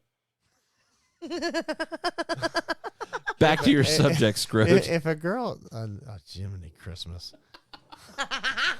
You said Christmas like 3 times. What do you want to say? Jesus fucking Christ, I'll offend half your audience. Like I haven't already. So, this is an episode. This is another show. This is a shit show. But, Maybe the end of if- Casual if- Swinger. if Let's have a average- good time. We'll with just it. call it average swingers and be done. Oh yeah, this is the average, casually average swingers. This is what we're doing. Jay, fuck you. I love you, buddy. Love you guys. I don't know what you just said. But the simple fact of the matter is, if a fucking chick sticks her finger up my ass and goes, coochie, coochie, coo, are you kidding me?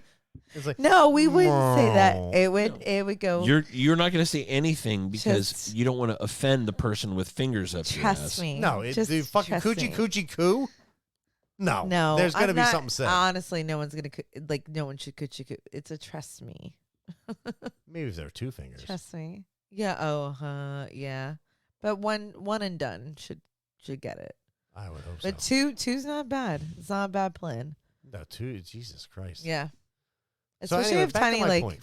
baby fingers like me. What if she like curled her fingers and asked you what the Fibonacci sequence was for your fucking Da Vinci Code? Fibonacci. It said Fibonacci. No, I think Fibonacci. Fibonacci. That's what he said. I think he said Pavarotti. Yeah. Yeah. What's the Pavarotti spiral? sequence? Yeah. Ah, solo mio. My point, Jesus, All my right. point was, so listen, so my question is this. All right, so listen, I already said that I can't take a compliment when it comes to my cooking. Or a cock. I do have a nice cock. I'm not going to lie. That happened. But- I'm not even going to edit that out. I just snorted. Well, what's the fucking edit out? You know, look, what is understood doesn't need to be discussed. However, I can take a the compliment. mighty Alabaster Scrotum is accompanied by the mighty Alabaster. Ego. However, I can take a compliment about the Jeep. So why is it? So I'm producing 2 different things. I built It's a phallic this Jeep. representation.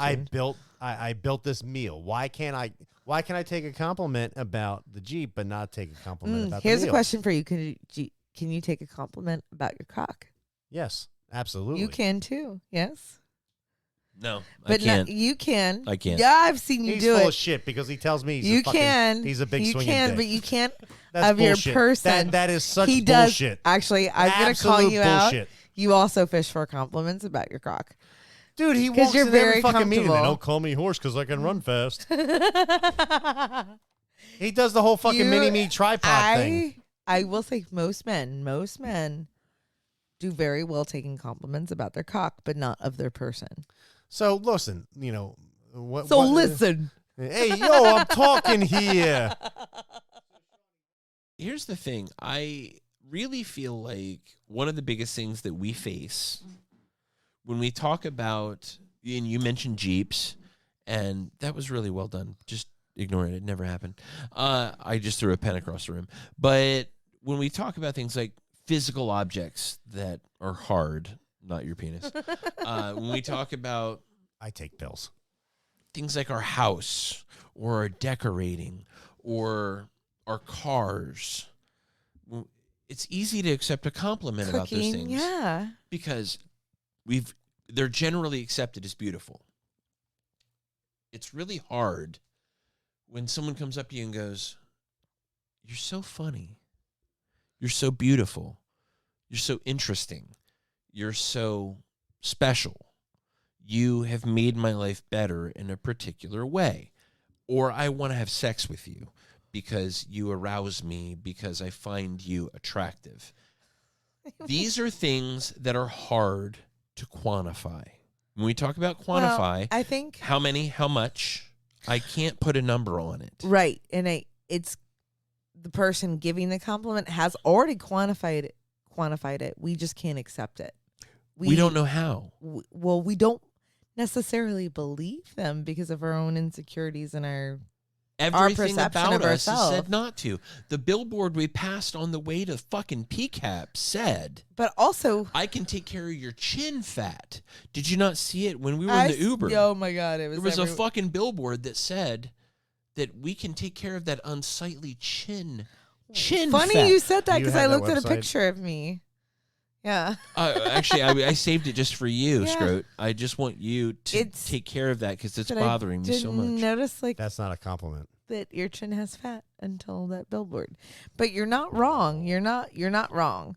But also I think it comes back to our inherent Well, I mean, insecurities. Yeah, I mean, that, and the media doesn't help with that. Whether it be And- advertising, whether it be 'Cause TV, whether we it don't- be TikTok, 100% because Instagram, we whether don't it be believe it. whatever. We you- don't. You just said it best. Go ahead, Mallory. No, I'm good. No, go ahead. Because I think No, you're on your way to where I'm headed. We don't believe it ourselves, so how could we believe it from others? Because we perceive that as inauthentic. 100%. So let's take that inauthenticity one But step that's not further. fair. That's TikTok, fucked up. Instagram, Twitter. No, I'm talking. Let's move past like how we're comparing ourselves against others. We don't believe it in ourselves, regardless of the influence that happens. It's so disrespectful when you take it from the 5,000-foot view and go, "This person feels this way, but I'm going to discount it and disregard it and combat it because I feel this way about myself. So therefore, the way they feel is invalid." If that's true, why do you believe it from Kylie Kardashian when her lips look better red, but yours don't? I don't though. Like You don't, but why does everybody else? I Why don't. are we like, my lips don't This look is good like a this color, circle. right? This is a vicious circle we're It going is. in now. But we are in a vicious circle, and this is the point. So how could we? How do you fix it? Yes. How do we do better? How do we How do break I the respect fucking the social person? Media, But for this is how we fuck's connect sake. with our fellow humans now in this No, environment. they're not fellow humans. How do we take a compliment, not look like a narcissist, but also, Not act like an influencer? I'm not even going to go that far. What about all Like- the times at Heater So- that we saw those fucking people that acted like jackasses and they called themselves influencers? We were like, hey, my name's Mickey. What's your name? And they're like, oh, I'm, and he gave me some extraordinarily interesting name. And he said, I'm an influencer. That's literally how he introduced himself. Remember that guy? But is there, fuck off, because there's, if, He had great it's- abs. He really did. what's wrong with that is because you can't take a compliment and you don't see yourself that way. So Like, is there a disparity Because there? he was waiting for me to appreciate him for whatever it is that he found He wanted to valuable. be Okay. I thought he was an idiot. So, I mean, that brings Here up a we good go. point. So Again. take the source of the compliment. So, for instance, you have an inner circle of people that you trust, that you love, that you value. When a compliment is placed by one of those people, it's going to carry more weight than some hammerhead that, for instance, is looking to be an influencer, that's looking to either A, get laid or what have you. So I'm going to give you a very concrete example from the standpoint of, you know, I've told you that from a cooking perspective that I don't take a compliment well. However, my dad is the biggest fucking critic when it comes to food. It doesn't matter who cooks it. He could go to a 5-star Michelin-rated restaurant and be like, meh. Meh. Could be the greatest fucking meal he's ever had. Meh. My dad tells me, John, that's pretty fucking good. I take that as a compliment. I will actually ingest that. I measure it. However, I take that as a somewhat high rating. Do I think my dad is this culinary, fucking master taster or whatever? No, but at the same rate, I know he's a picky son of a bitch, and he gives me a compliment. You know what? I'm going to take that. I'm going to say, I feel pretty good about what I made. So again, it's your inner circle and the people that you value people's opinion. So, Mickey, if you told me that, listen, the project you put together, pretty damn good. I'm going to take that as like, you know what? I really respect your opinion, and I'm going to internalize it and say, I'm going to feel pretty good about that. But if I'm sitting there going, you know what? Listen, you really don't know jack crap about what I do for a living or the technology that I deal with, and you go, oh, well, good job. I'm like, oh, you don't know, but okay. But none of us know what it takes for a woman to put, when I say none of us, I'm talking about you and me, and I'm pointing at the scrotum right now. But we don't know what it takes to put on lipstick the right way. I mean, I know maybe the scrotum does because he spends a lot of time in this well, and he has to put the lotion on his skin and some other stuff. But my point is that I think that we don't know what it takes to go through and do the things that make the opposite sex as attractive as they are to us. So we just kind of react to what we find attractive. You look great today. Your hair looks great. Your dress looks great. Your body looks great. Your tits look great. Your ass looks great. I wonder how many of those affirmations that we're providing feel like affirmations and don't feel like requests for attention. And I think that that's some of the challenges that we face is requests for attention as males, as females, and I think it's fear that maybe we're going to be asked to do something we're not prepared to offer. And I think that's where this I can't take a compliment comes from is, what do I owe you in fucking return? Well, I mean, the funny thing is there is an interesting dynamic from the standpoint of, to tag on what you just said, there are instances where a significant other may not be getting the compliments they expect at home and will, I'll say, dress to the nines or put extra effort in when they go out and to conferences or different things to kind of generate those compliments from strangers because they're not getting that affirmation at home. That's the fear of the lifestyle that a lot of people have that aren't in it, though. They go, well, wait a minute, if I can't get it at home, I'm going to get it somewhere else. And what I'll say is the lifestyle, if you're doing it right, doesn't replace what you're not getting at home. Yeah, you should never try to backfill the holes that you have in right now, right? And I'm not going to lie, as a woman, and this is no judgment or a or anything against my spouse, but it does hit different when someone compliments me physically versus my husband, because there's this inherent like, well, you have to say that because you're married to me, and you have to say that because you love me, and you have to say that because you are biased and you're my person. So you see me differently than the rest of the world. Like, that's how I feel. Why would you put more weight into what a complete stranger thought when You can't help it. when they may or may not have an agenda? Because they may have like ulterior motives or whatever, but they're to some degree in that moment we like, well, they have an unbiased opinion, which is totally not fair. All right, I'm going to put a point on this. You're right. The simple fact of the matter is, you got this person married you. Yeah, I know. They get the warts and all. They do. So their opinion should have more weight. And Scroat, you're not wrong. Yeah. But I will say, and Mallory, so we were at the pre-cap house in PCAP. Pre-cap? I love it. And I'm sitting in a chair. Uh-huh. And I had my back to the pool. Uh-huh. And Honey Spoon walks past me. Mm-hmm. And she runs her hand through my hair and she goes, "I love your longer hair." Mm-hmm. You've been saying that for like 2 years. I don't know. Since Methuselah walked the earth. I don't know how long it's been. But 2 I know years. that when it happened, 2 years, and I was like, cool. She likes it better. And that's enough for me, by the way. Uh-huh. It's always enough for me. Whatever you want is enough for me. But it was incredibly validating. It hits different. It hit different. It was validating. Yeah. And I went, Why? Thanks. Why? Because she didn't have to say it. But he feels like, your again, wife doesn't biased have to say it opinion. either. Yeah. It. In my head, in my heart, I Not- felt like she would have said anything to make me feel like I was good enough. But Honey Spoon would not have done that. So what is Honey Spoon's motivation to tell you that? But I will tell you this, when Mallory says it, nothing means as much as when she does. So When she says I'm good enough and she says that I'm doing a good job, here's the When thing. I say you're doing a good job, it's different than when I say compliment your physical appearance. I think we always diminish that.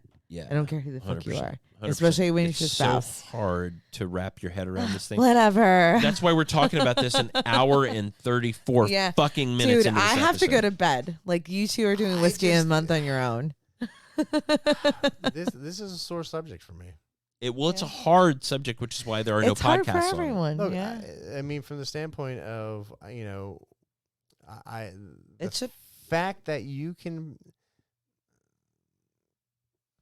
pay a compliment to your significant other and it doesn't carry as much weight as a perfect stranger. I don't know.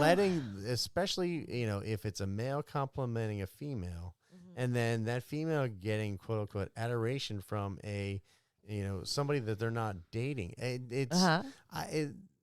Well, don't get me, I have a lot of issue with this from the standpoint of, why does the comment from somebody you're not dating carry more weight you're in than a what I'm saying? Yeah, you're in a hierarchy phase. You live in a different world. There's an issue. Yeah. That's a problem to me. Yeah, I can totally see that. I respect it.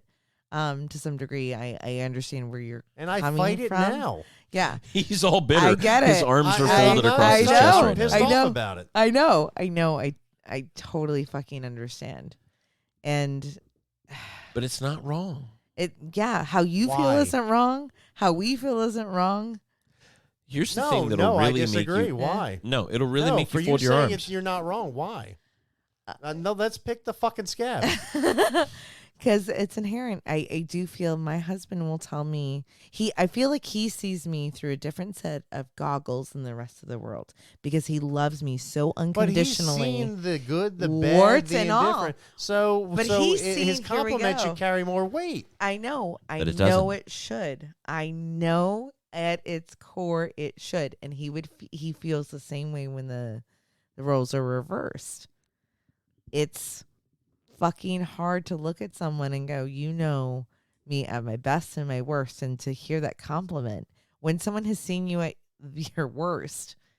It's so fucking hard to go, dude, like 3 days Do you think ago. it's plagiarizing? I was like Well, a not plagiarizing, fucking patronizing. That's No. weird. no. I think there are moments where it's not fair at all whatsoever, but it feels secular, like almost like a habit. Like you have to say this thing because this moment arrived, and like that's the insert phrase here, which is not fair because they should absolutely get 100% of the credit for giving the compliment. But there are moments where that happens. But So, seeing the warts and all, yeah. you're like, fuck, there's no way you could feel that way about me right now because 3 days ago I looked fucking homeless. Actually, the warts and all is a great way to put a cap on this thing. Yeah. My point is, I had a lunch with a listener today, and I couldn't answer all of his questions. I couldn't. And what I realized during that conversation, which really formed at the end of this for me, is that not knowing the answer is not a reason not to have the conversation. That's what we do for a living. But that's hard as a podcaster and as a content creator. We think that we have to create content to answer a question. That's not what we did here today. We had a conversation that probably feels similar. You don't think it's a provoked conversation sometimes? Maybe, but as a content creator, I think we fail at that. We want desperately to give the answer. Oh, 100%, because And we we've can't. had conversations about topics because it's real life world examples, and then we go, no, because it's not necessarily negative, but we can't put up like a tie it up at the end because it's open-ended, or because we can't answer the question in of itself. We can give the explanation of our experience or create some dialogue around it, but we would hesitate because Yeah. So much like yeah. my lunch with that listener this week, which I enjoyed very much. I said that to him before we left. I learned as much from this conversation as I did from the question itself. And I learned as much from that conversation as I did from the questions themselves. This was awesome. So I want to thank both of you for being willing to have it. We're going to come back in a hot fucking second, and we're going to talk about Whiskey of the Month, because this is the longest episode in the history of fucking And Casual you guys, Swinger. I love you both. You're Whiskey of the Month thing on your own. You lie. You're lying. I love you. You're a booze hound. Stop it. I am. But You're going to do it. today. Back in a hot second, folks. You've been listening to Casual Swinger.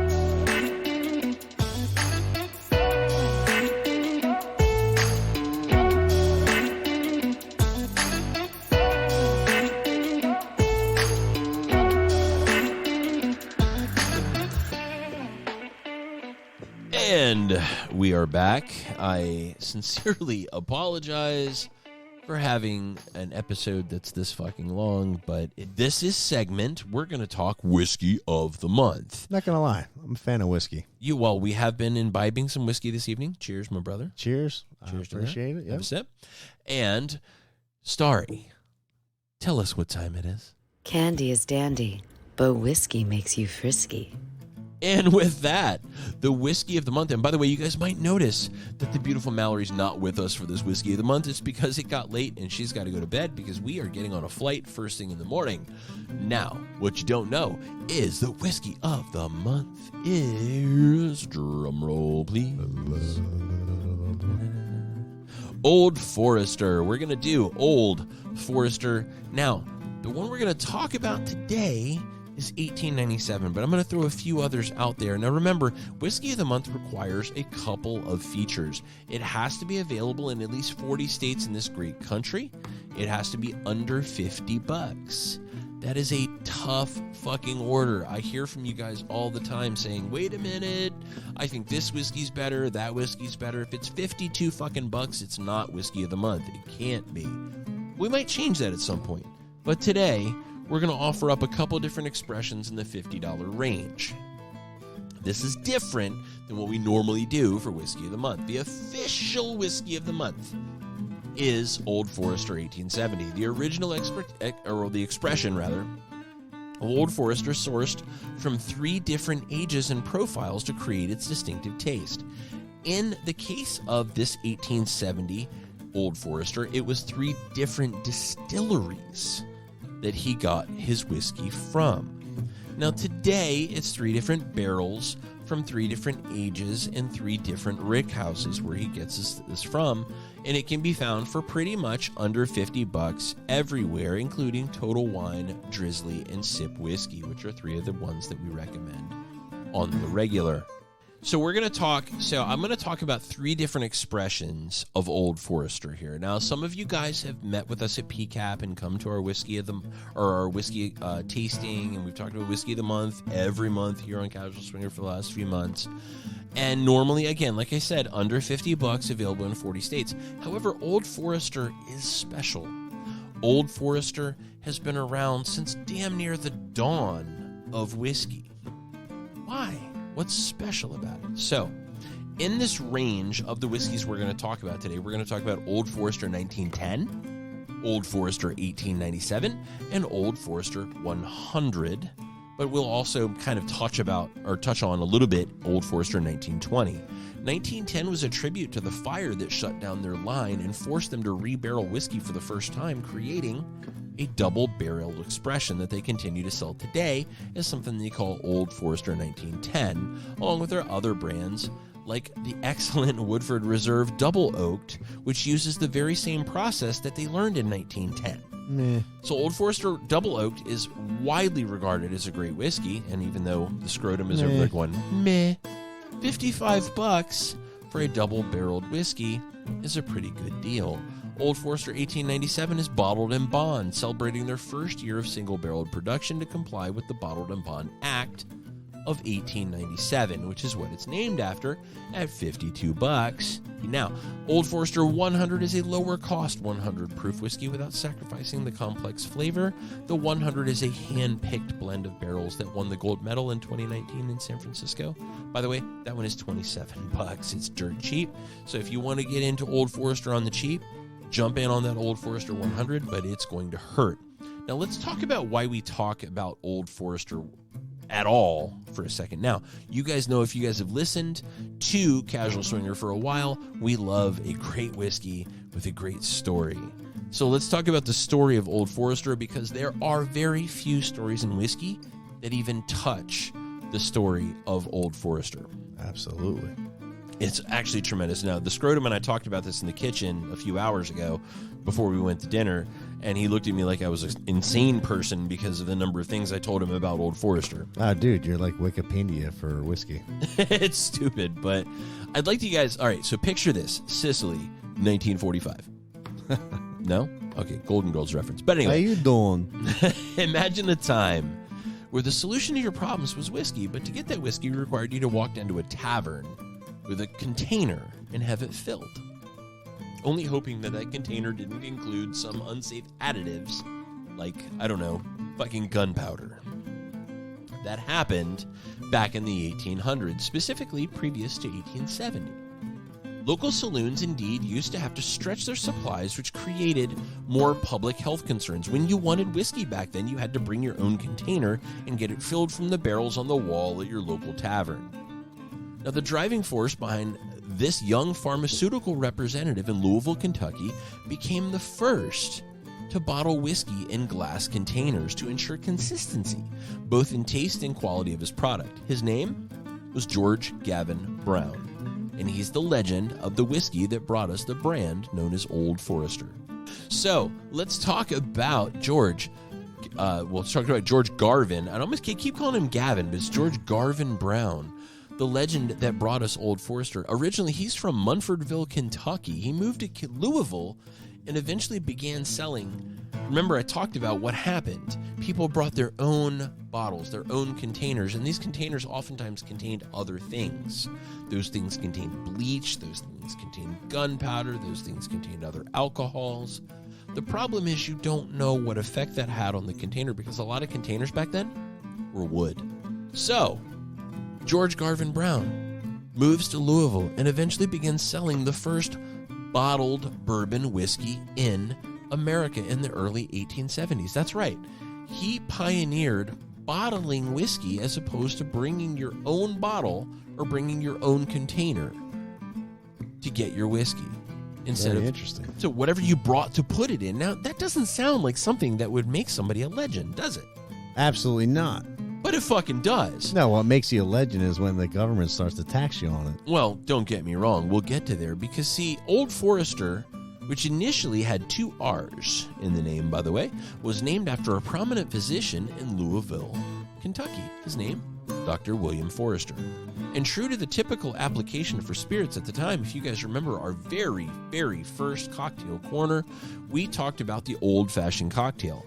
Because at the time, whiskey was used as medicine, and it was sold as a medicinal product in pharmacies. His original product was sourced from 3 different distilleries, one of which he ended up purchasing in 1901 to better comply with the Bottled and Bond Act of 1897. See, the bottle wasn't Old Forester's only first. They were one of only 6 distillers to apply for and receive permits to continue making whiskey as a medicinal product during Prohibition following the passage of the Volstead Act. I'm not going to lie. We talked about this in the kitchen, and that's utterly astounding to me because Prohibition is kind of like, what we were taught in schools. Like, Prohibition is Prohibition. Absolutely nothing from an alcohol perspective was ever produced, ever distributed, what have you. So, I'm not going to lie, this little nugget of information was like, seriously? There are brands Wow. in this country that are as old as this country itself. We talked about Michter's last month.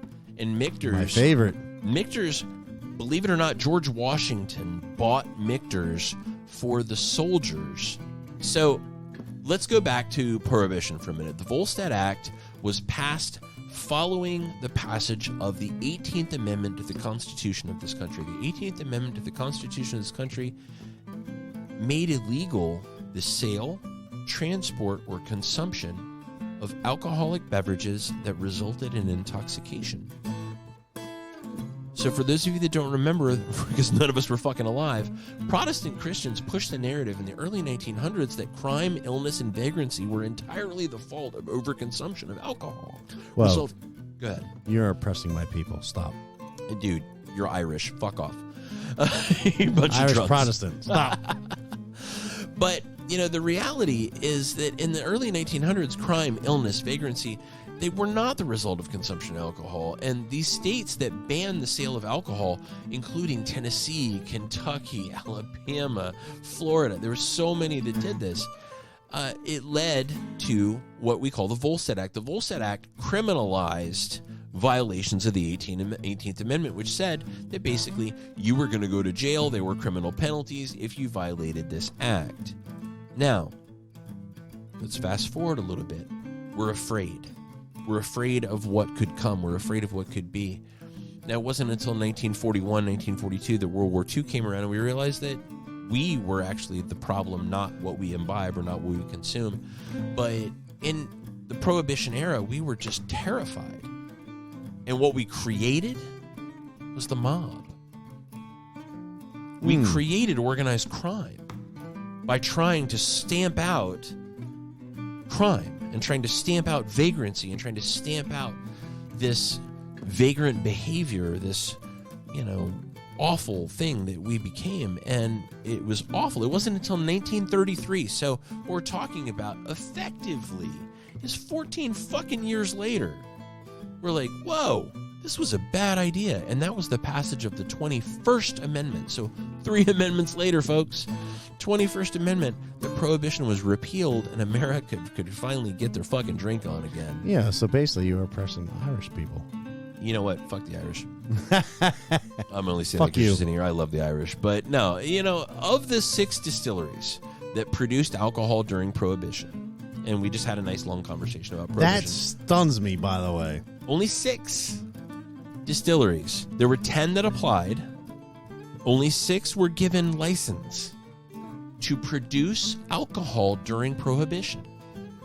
One of which was Old Forester. Now, here's a fun fact, and this is something that Mr. Scrotum and I talked about earlier today. To celebrate their status, they produced a whiskey called Prohibition Style to this day that's available by Old Forester as a 1920 expression.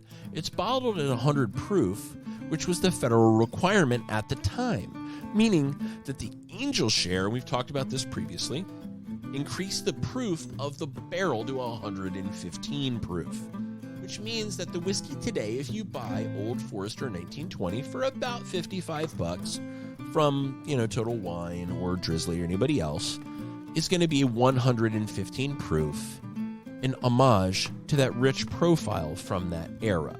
Okay. Now, of all of the brands, 10 received a certificate, 6 actually produced whiskey during Prohibition.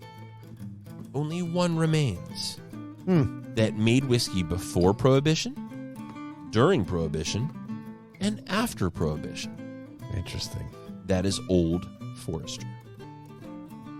Now, Old Forester wasn't done with firsts when this happened, as Old Forester was the first distillery to electively cease manufacturing of spirits and provide alcohol for the war effort following the bombing of Pearl Harbor in 1941. They also pioneered the barrel pick by offering single barrels for sale in 1962, and to our this day, the only distillery operating their own cooperage in the United States, in addition to distilling whiskey in the same building.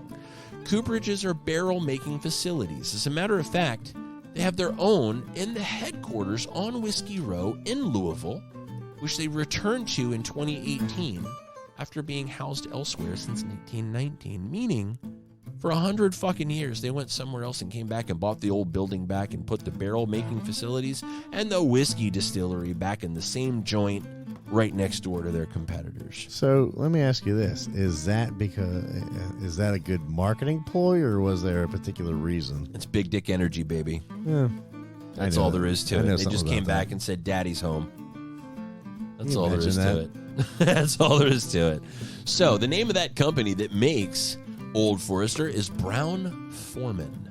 The parent company responsible for Old Forester, Woodford Reserve, Jack Daniels, and others is still under the curation of their 5th generation descendant. His name, Campbell Brown. And he's ensuring this American legacy will remain so for not only now, but for generations to come, because I'm sure he's banging the snot out of some pretty girl in Kentucky and making heirs to this great Brown-Forman legacy. By the way, Brown-Forman is a publicly traded company, and over 70% of the shares for Brown-Forman remain in control of the original family that started this legacy back in 1870. Huh.